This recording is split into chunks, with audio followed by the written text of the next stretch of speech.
एक सबसे महत्वपूर्ण पॉइंट है, उसका नाम है पंचकोश सिद्धांत। पंचकोश क्या है उसको हम समझ रहे थे अभी तक। आप सबके पास पीडीएफ है, पीडीएफ देखेंगे। पंचकोश के सिद्धांत को समझने के लिए थोड़ा सा उसको गंभीरता से देखेंगे। अब ये है क्या पंचकोश? पहले मैंने कहा पंचकोश में सबसे पहले आया विज्ञानमय कोश, फिर मनोमय कोश। ये हमारे पंचकोश हैं। थोड़ा सा एक सेकेंड, इसमें अजय गोयल जी आप पहले कक्षा किए हैं किसी दिन? जी नहीं, मैं पहली बार आया हूँ। स्नेहा मैम ने मुझे इस कक्षा के विषय में अवगत कराया था। अच्छा अच्छा, ओके, कोई नहीं। नहीं तो ठीक है, आप अपना निरंतर रखिए। जितना मैं पकड़ पाऊंगा मेरा प्रयास रहेगा। नहीं नहीं, वो तो ठीक है, मतलब आप आए हैं तो परिचय होना चाहिए था, इसलिए कह रहा हूँ। अच्छा वो तो अच्छा मैं अच्छा। बस हमें लगा कि जो नया व्यक्ति आया है कम से कम जान लिया जाए। ऐसा बहुत ही ज्ञानी गुणी व्यक्ति हैं। और जी जी हम जी, लोग गीता क्लास करते हैं इसमें बहुत और कहाँ रहते हैं? कतर में नहीं, आप कहाँ रहते हैं वैसा? ये बस खाली स्नेहा मैम का ये स्नेह है, वास्तव में मैं कुछ नहीं। और मैं युगांडा में कार्यरत हूँ, अफ्रीका में। तो बल्कि मुझे सानिध्य मिला स्नेहा मैम से गीता श्रवण करने का। हर शनिवार को हम लोग गीता पाठ करते, तो उसी में उन्होंने बताया कि आप बहुत अच्छी कक्षाएं लेते हैं वेदांत और उपनिषद से संबंधित। तो मैंने सोचा कि आज ज्वाइन कर। बिल्कुल, बहुत बहुत अभिनंदन, आपका स्वागत है। और जुड़ते रहें, अच्छा लगेगा जी जी। आज संभवतः मुझे क्या लग रहा है कि आज ग्रुप में कल की सूचना लोग देख करके आज नहीं आए हैं।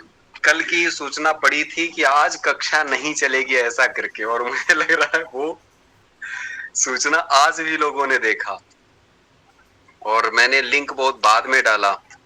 चलिए कोई नहीं। तो हम लोग अभी तक अज्ञान के विषय में पढ़ रहे थे। इस अज्ञान की दो शक्तियां हैं, जिसको हमने जाना अस्य अज्ञानस्य आवरण विक्षेप नामक मस्तिष्क शक्ति द्वयम। इस अज्ञान के आवरण और विक्षेप नाम की दो शक्तियां हैं। आवरण शक्ति ही तावत अल्पोपि मेघो अनेक योजनम आयतम आदित्य मंडल। जैसे ऐसे सरल भाषा में समझिए तो ये कहा जाता है कि एक छोटा सा बादल का टुकड़ा आया और वो हमारे आंखों के सामने आता है, ना कि सूरज और नेत्र इन दोनों के बीच में आ गया वो। तो इतने विराट सूरज को हम नहीं देख पाते, और हमको क्या महसूस होता है कि सूरज ढक गया।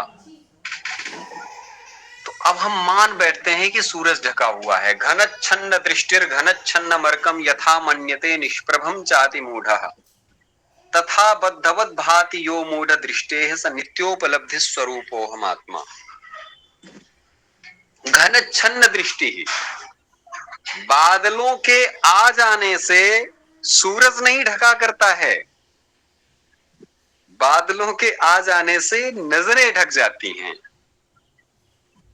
तो बादल बीच में आ गए तो नजरें ढक गईं, निगाहें वहां पर ढक गई हैं। लेकिन जो अति मूढ़ व्यक्ति है, जिसको विषय की समझ नहीं है, वो कहता है कि सूरज ढक गया है। क्या मान लेता है कि सूरज निष्प्रभ हो गया है। उसी तरीके से तथा बद्धवत भाति यो मूढ़ दृष्टे है, उसी तरीके से जो व्यक्ति अपने आप को बंधन में मानता है, अज्ञान के बंधन में मानता है, वो मूढ़ दृष्टि वाला व्यक्ति है। तो इसलिए यहाँ पे हस्तामलकाचार्य ने बड़ा स्पष्ट कहा था कि सनित्योपलब्धि स्वरूपो हम आत्मा, नित्य उपलब्धि स्वरूप अहम आत्मा अस्मि। हम नित्य स्वरूप को जान चुके हैं, मैं क्या हूं, मैं क्या नहीं हूं, मेरा अजस्र अनादि अनंत अगोचर स्वरूप जो है मैं वो हूं। तो इसमें इसमें घबराने, मतलब इसमें कोई ये मान ले कि मैं कमजोर हूं, मैं ऐसा हूं, मैं वैसा हूं, ऐसा कुछ है ही नहीं। मानना भी नहीं चाहिए अपने आप को। तो ये सिस्टम है। अब आगे आता है हमने हमारा जो यही स्वरूप है, ये स्वरूप आवृत किन किन चीजों से है? तो ये सभी कोशों से हमारा सिद्धांत, हम ढके हुए हैं। ये जो 5 कोश हैं, कोश का मतलब ही होता है ढका हो। संस्कृत में तलवार जिसमें रखी जाती है, म्यान को कोश कहा जाता है। मधुमक्खी जहां अपना शहद रखती हैं, मधु रखती हैं, स्थापित करती हैं, तो मधु स्थापित किए जाने वाले छत्ते को संस्कृत में कोश कहा जाता है, क्योंकि उसके अंदर वो ढका हुआ है, आच्छादित है। तो कुछ अंग प्रत्यंग हैं, जिन अंग प्रत्यंगों के परिणाम स्वरूप हमारा शरीर ढका हुआ है, आवृत है। तो कौन कोश हैं? विज्ञानमय कोश, मनोमय कोश, प्राणमय कोश, ये कोश हैं। इन कोशों से आच्छादित हैं, आवृत हैं, ढके हुए हैं। बस इन कोशों से बाहर निकलना है और ये समझना है कि हम अनादि अगोचर अनंत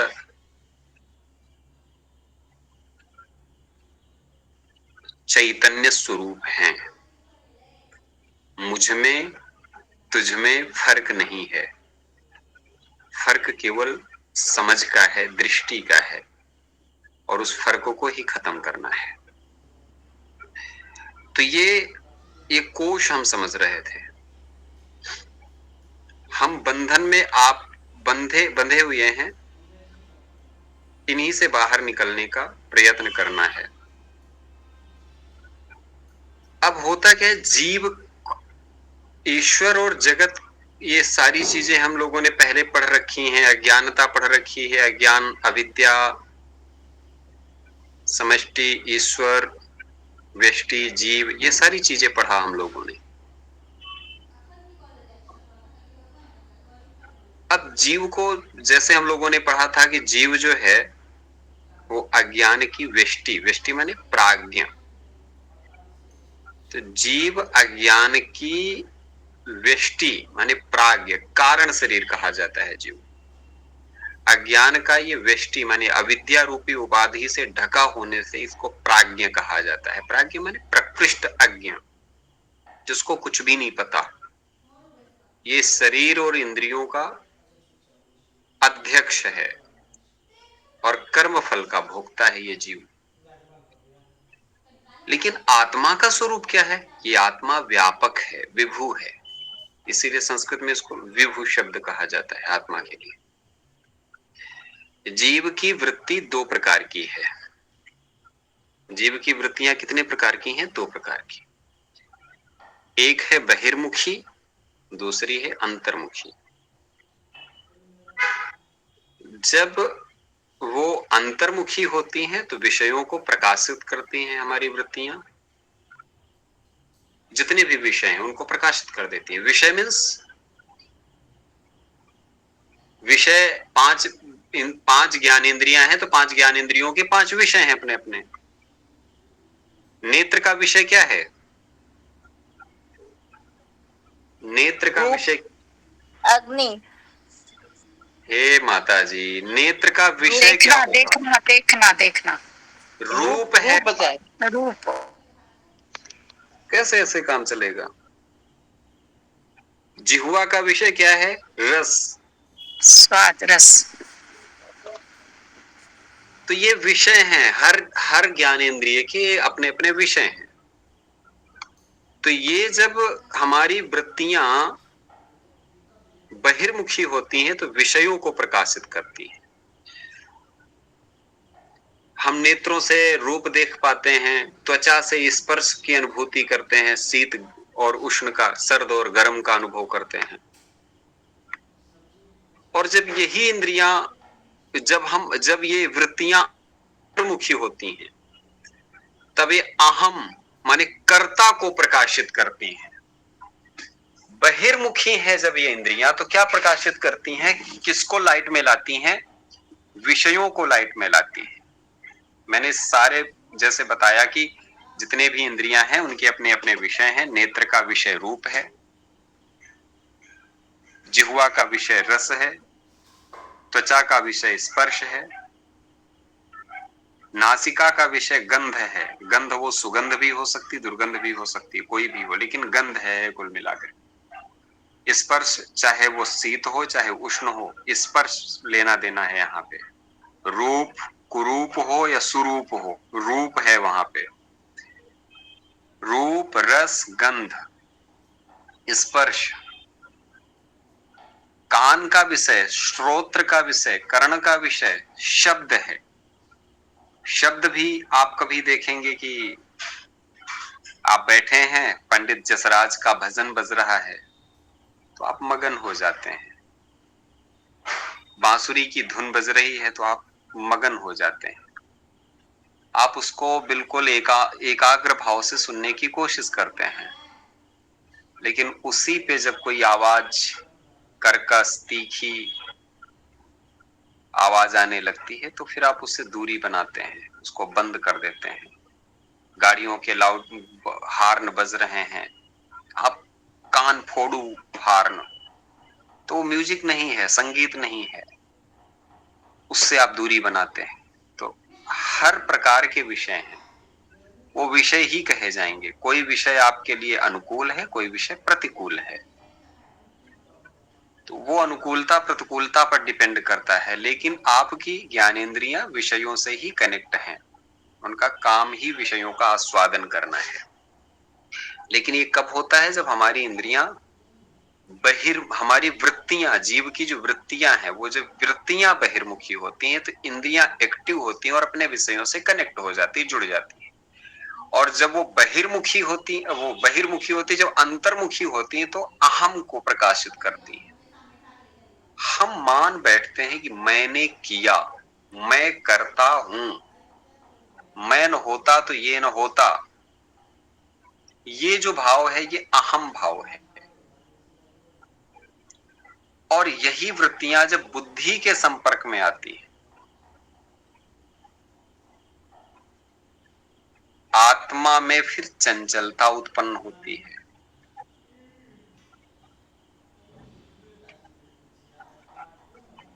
लेकिन इसका स्वरूप, आत्मा का स्वरूप वास्तव में है कैसा? शांत है।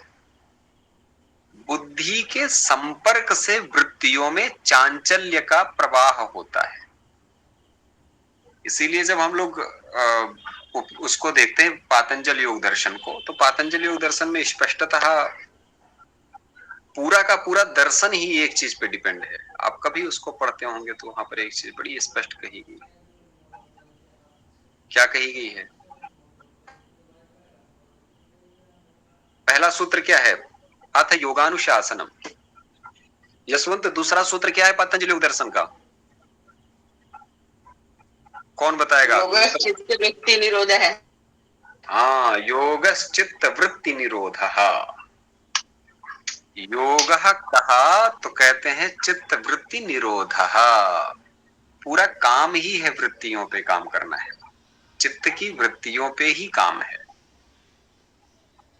ये वृत्तियां ही हमको इन वृत्तियों की आप 5 भूमियां बताई गई हैं फिर पातंजलि योग दर्शन में। कौन कौन सी? क्षिप्त, मूढ़, विक्षिप्त, एकाग्र, निरुद्ध, पंच भूमयः।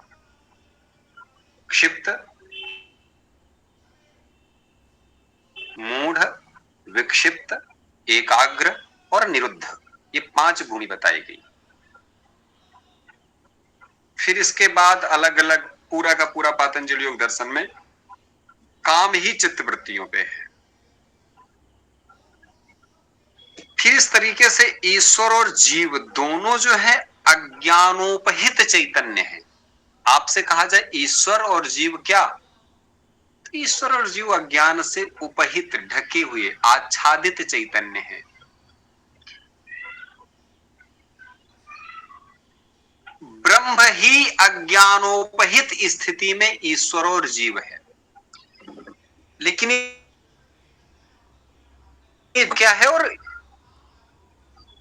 ईश्वर क्या है? तो सीधी सरल बात है, जो जीव है वही ईश्वर है जो ईश्वर है वही जीव है, दोनों में कोई फर्क नहीं है, बशर्ते मैंने जो बताया अज्ञानता के आवरण के कारण चैतन्य का ढका हुआ है, आच्छादित है यहाँ पे, इसलिए ब्रह्म मन हम ईश्वर को अलग मान बैठते हैं, जीव को अलग मान बैठते हैं।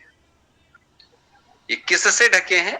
ये ब्रह्म को ही चैतन्य कहा जाता है ना, तो ये अज्ञान उपहित चैतन्य है, ये अज्ञान से ढका हुआ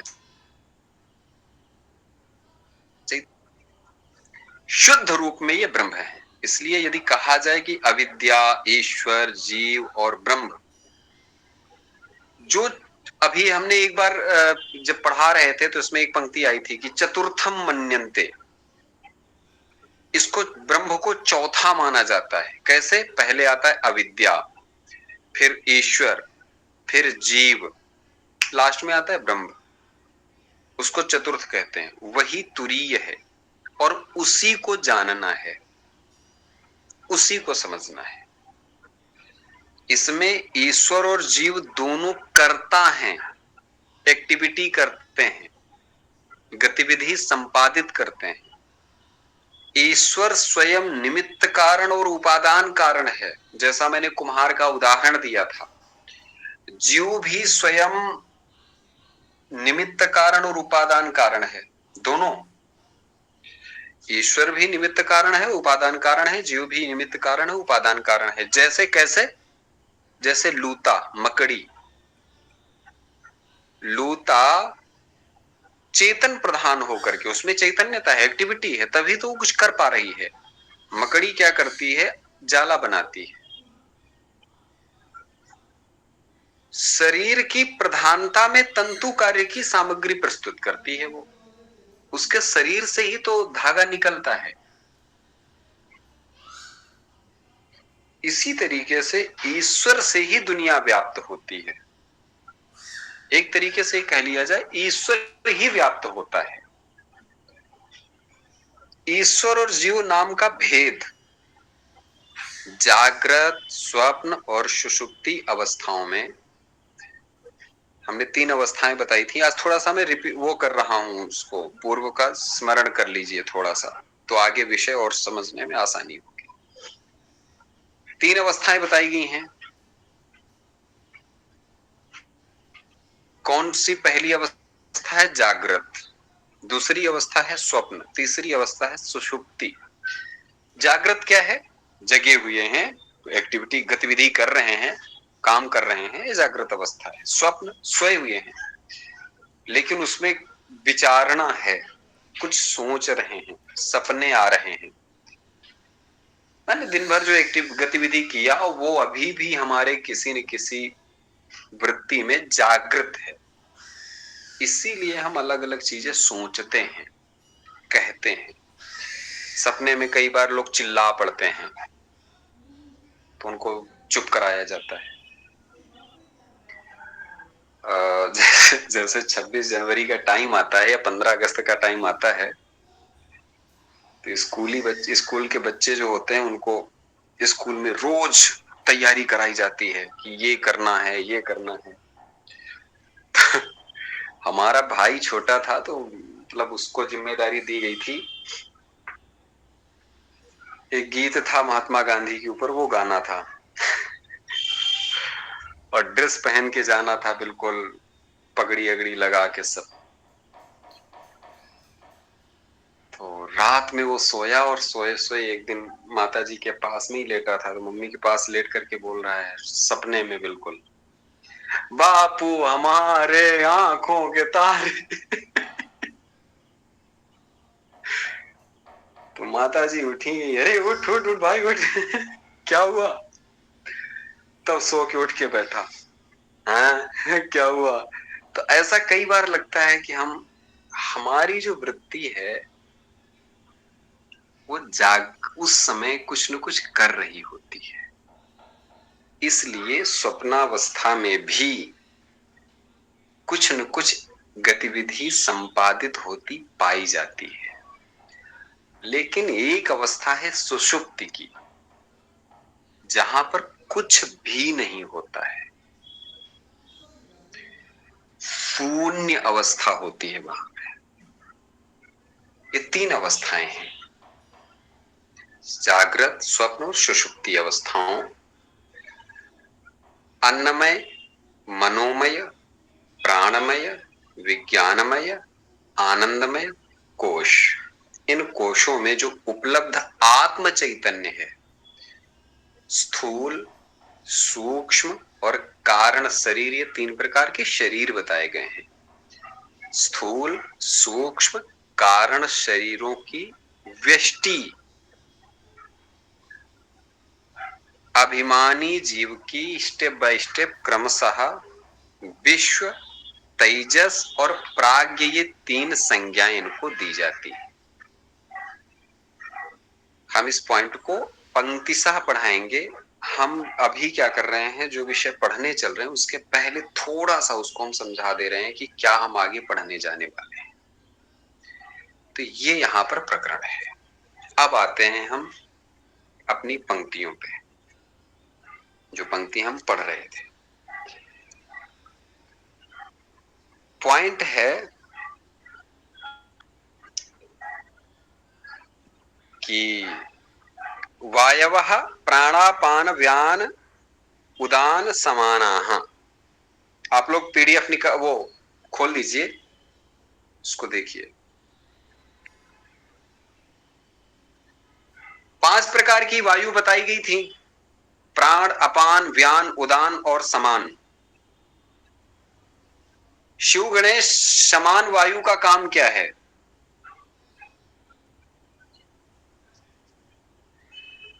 शिव गणेश, समान वायु का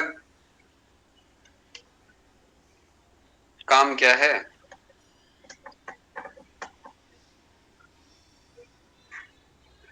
शिव गणेश हैं इस भूमंडल पे?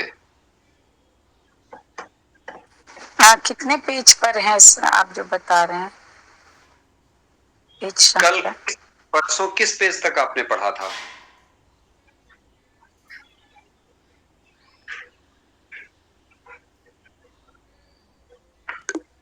निकालिए पीडीएफ में, सृष्टि क्रम को देखिए। थोड़ा रिवीजन भी किया करिए भाई, ऐसे काम थोड़ी चलेगा। आज आप परसों क्लास में नहीं थी मैं। आप उसको देखिए, इसकी जिम्मेदार मैं नहीं हूं, आप क्लास में नहीं थे। मामला ये है कि आप, अरे रुको, माइक बंद करो पहले, माइक बंद करिए, सुनिए। मैंने सबसे कहा था कि जितना काम दिया था उस काम को करके डालना है। उसमें से 2 से 3 लोगों ने काम करके दिया, 2 से 3 लोगों ने, किसी ने नहीं किया है। तो कम से कम मेहनत का, जो मेहनत की जा रही है ना, उसको अगर आप बेहतर ढंग से और ज्यादा समझने की कोशिश करें तो अच्छा रहेगा, और वो अच्छा आनंद आपको आएगा। मैं तो लगा हूं, मैं बस यही प्रयत्न कर सकता हूं कि आप लोगों तक ये सरल भाषा में, आसान भाषा में पहुंच सके विषय। चलिए, 5 वायु बताई गई थी, प्राण, अपान, व्यान, उदान और समान। ये 5 वायु हैं। इनमें ऊपर की ओर चलने वाला, नासिका के अग्रभाग में स्थित होने वाली प्राणवायु है। इसके लिए पंक्ति आती है, प्राणो नाम प्रागगमनवान अग्रस्थानवर्ती। प्राण कौन है? तो कहते प्रागगमनवान, ऊपर की ओर जाने वाली, और नासिका के अग्रभाग में रहने वाली जो वायु है वो प्राणवायु है। अपानो नाम आवागमनवान पाव्यादि स्थानवर्ती। अपान वायु जो है वो नीचे की ओर जाने वाली। और ये कैसी वायु है? तो कहते हैं कि जो अपान वायु होती है, ये पायु इत्यादि में, जो विसर्जनेन्द्रिय और जननेन्द्रिय इत्यादि हैं, उसमें स्थित होती है। इसका मैंने बहुत विस्तार से परिचय दिया था। व्यानो नाम विश्वगमनवान अखिल शरीरवर्ती। व्यान वायु कौन सी? विश्वगमनवान। विश्वक माने होता है सर्वत्र, सभी जगहों पर। विश्वक। व्यान वायु वो वायु है जो सभी जगहों पर गति करती है, शरीर के समस्त अंगों में गति करती है। इसीलिए इसका एक सूत्र है, श्लोक है, हृदय प्राणो गुदेपानः समानो नाभिमंडले उदानः कंठ देशस्थो व्यानः सर्व शरीरगः। व्यान समग्र शरीर में गति करती है और ये अखिल शरीरवर्ती समग्र देश शरीर में रहती है। आपके जैसे पीठ पे कोई कीड़ा रेंगते जा रहा है, इसकी अनुभूति कैसे हो रही है आपको? तो व्यान का प्रभाव है। आपके पैर में चोट लगी है लेकिन हाथ वहां पहुंच रहा है, व्यान ये वायु का प्रभाव है जिसके कारण ये एक्टिविटी गतिविधि हो पा रही है। ये वायु पूरे शरीर में होती है, वहां समस्त सर्वत्र गमन करती है। उदानो नाम कंठस्थानीय ऊर्ध्वगमनवान उत्क्रमण वायु। उदान वायु कौन है? ये कंठ में स्थिर होती है और इसका ऊर्ध्वगमन करने वाली ये वायु है, ऊपर जाने वाली वायु है, उत्क्रमण वायु भी बोलते हैं। हाँ, तो अब आगे आता है समानो नाम शरीर मध्य गताशित पीनान्नादि समीकरण करहा। समान वायु जो है शरीर के मध्य में रहती है, हाँ, नाभि मंडल में, नाभि मंडल में रहती। करती क्या है ये? तो ये खाया पिया जो है उसको पचाती है, सीधी सरल सी बात है। अन्नादि समीकरण करह, अन्नादि समीकरण करह, बहुत सरल आसान भाषा में लिखा है। समीकरण का मतलब होता है यहाँ पर समीकरणम पाक करणम पाकश्च रस रुधिर शुक्र पुरीषादि रूपेण परिणति। तो समीकरण का मतलब क्या है? आपके शरीर में किस अंग को कितनी चीजें चाहिए, ये काम समान वायु करती है। अन्न पचा, रक्त बनेगा, मांस बनेगा, अस्थि बनेगी, मज्जा बनेगी, किस अंग को कितना रक्त चाहिए, कहां पर कैसा कितना पता चले। पेट वाली चर्बी खोपड़ी में जमनी शुरू हो जाए तो इंसान कैसा लगेगा? तो सारे शरीर में जो भी गतिविधि है इस समीकरण शब्द में प्रयुक्त हो रहा है, या समीकरण माने उसको व्यवस्थित करने का काम ये वायु करती है, समान वायु। नच सांख्य, अब हुआ क्या? आगे मैंने कहा था सांख्य दर्शन ये 5 वायु तो मानता है,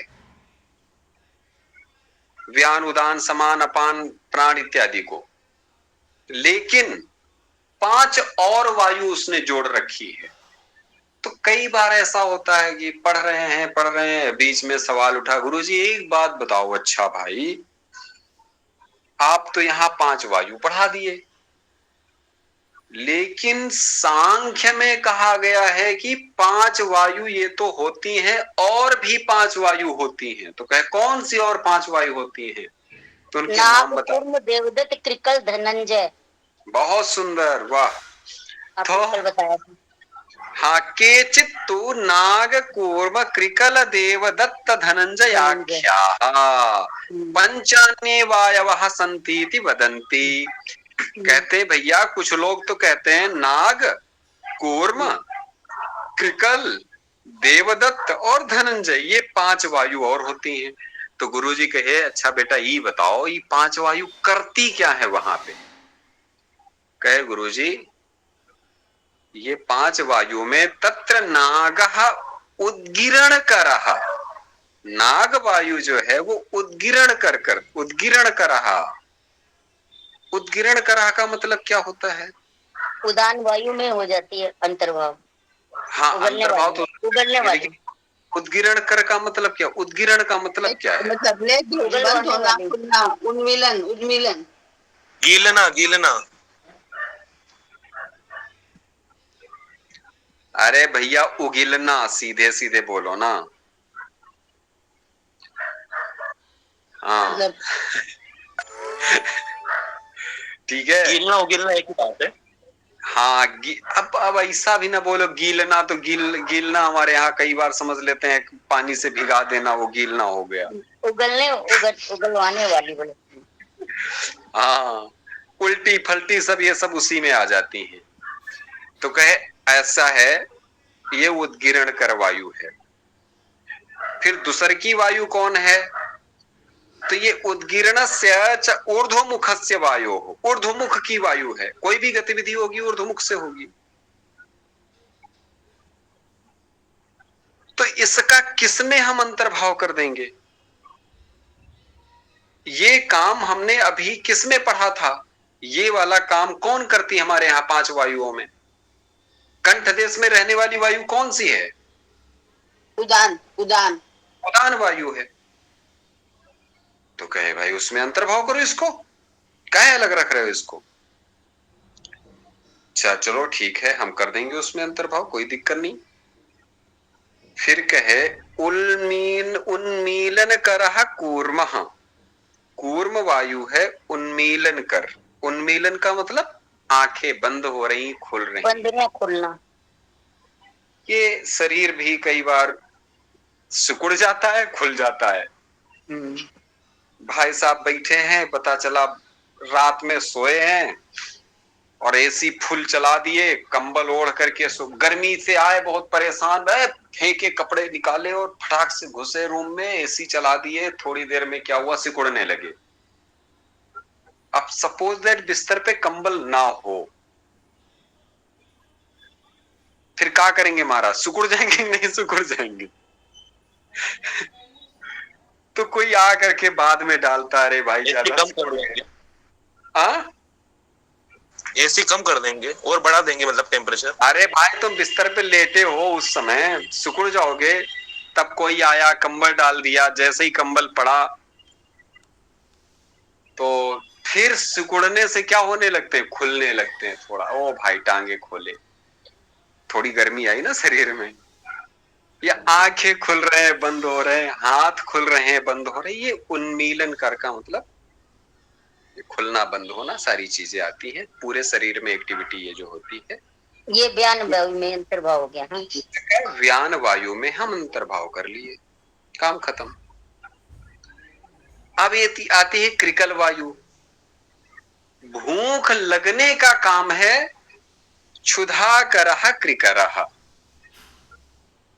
भूख लगना, क्षुत्कर बोले हैं ना, क्षुत्कर। क्षुत माने होता है, क्षुत शब्द है, क्षुत से ही क्षुधा शब्द निर्मित होता है।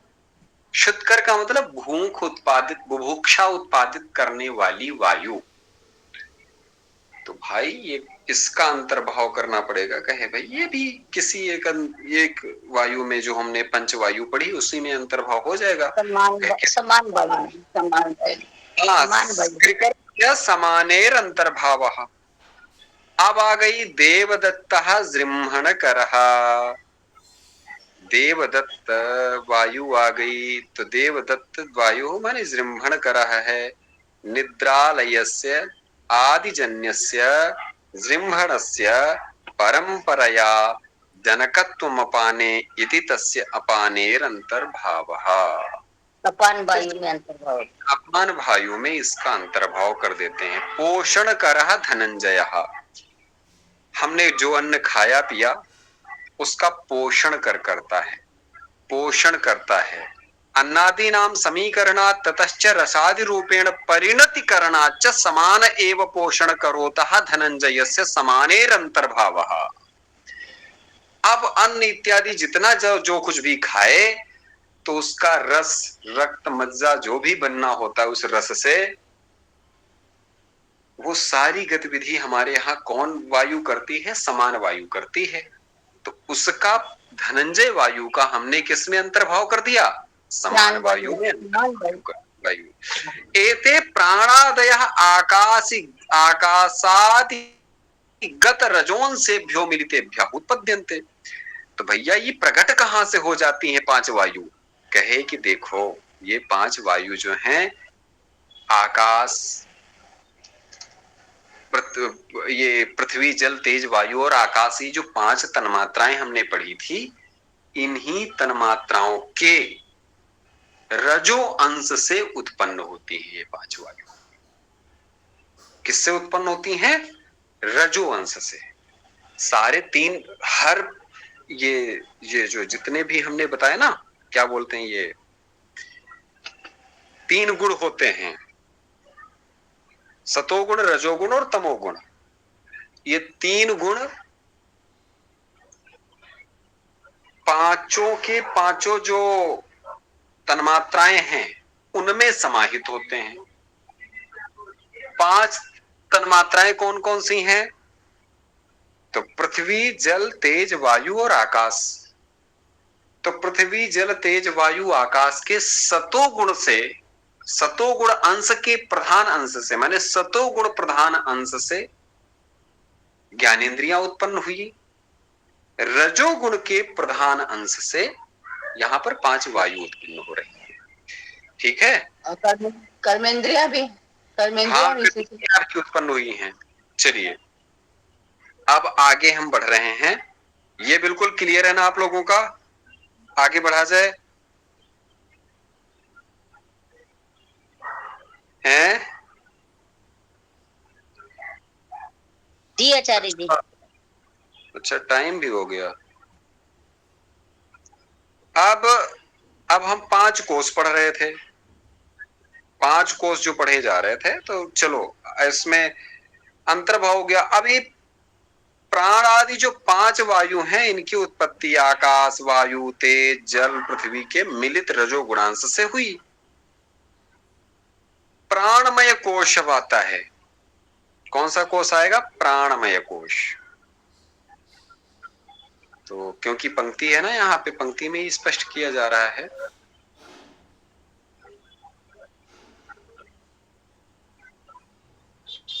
एतत् कोशत्रयं मिलितं तत् सूक्ष्म शरीरमित्युच्यते। इदं प्राणादि पंचकं कर्मेंद्रियैः सहितं सत् प्राणमय कोशो भवति। प्राणमय कोश किससे बनेगा?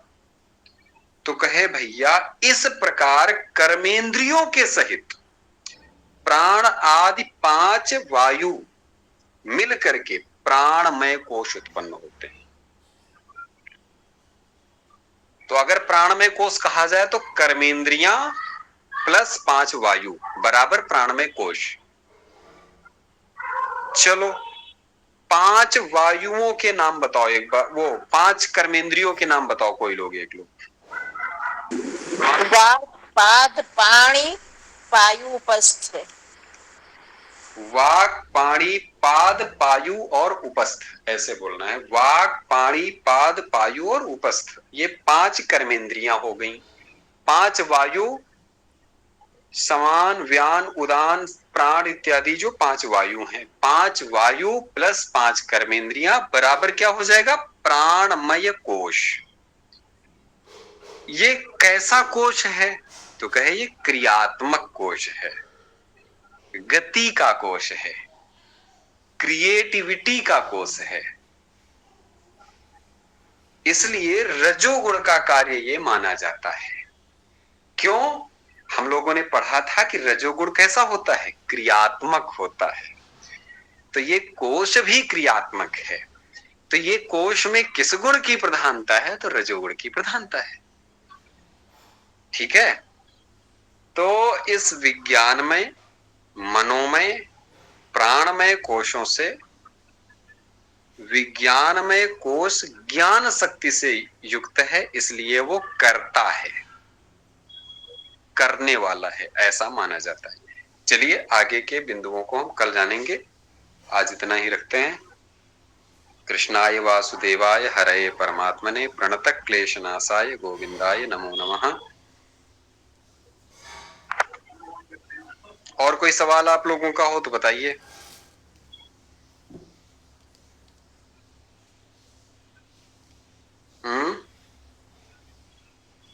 ये धनंजय कोश के लिए बोला था, प्राण वायु में अंतर्भाव होता है। हाँ धनंजय पोषणकर, हाँ हाँ प्राणवायु में होता है ना जी अंतर्भाव, ठीक है। जी। चलिए बहुत बढ़िया, बहुत सुंदर। और कोई सवाल किसी का? चलिए ठीक है, ठीक फिर। अच्छा, अजय महोदय रोज जुड़ रहे हैं क्या? नहीं, मेरा आचार्य जी रोज जुड़ पाना तो संभव नहीं होगा, क्योंकि यहाँ पर समय, मेरा ऑफिस का समय रहता है, क्योंकि समय का अंतर है यहाँ और वहाँ में। तो आज शनिवार था तो मैं जल्दी था और आज ऑफिस नहीं गया था, तो मैंने जुड़ा आज। चलिए कोई नहीं, जब आपको समय लगे लिंक वही रहेगा जो आपके पास है। जी जब भी मन है आपका, 8 बजे से 9 बजे कक्षा चलती है प्रतिदिन, तो आप जुड़ जाएंगे, कोशिश करेंगे जुड़ जाएंगे आप तुरंत। जी ठीक है जी, जब भी बहुत बहुत धन्यवाद जी। ठीक है सभी को, जय श्री कृष्ण, हर हर महादेव। जय श्री कृष्ण, हर हर महादेव। हर हर महादेव।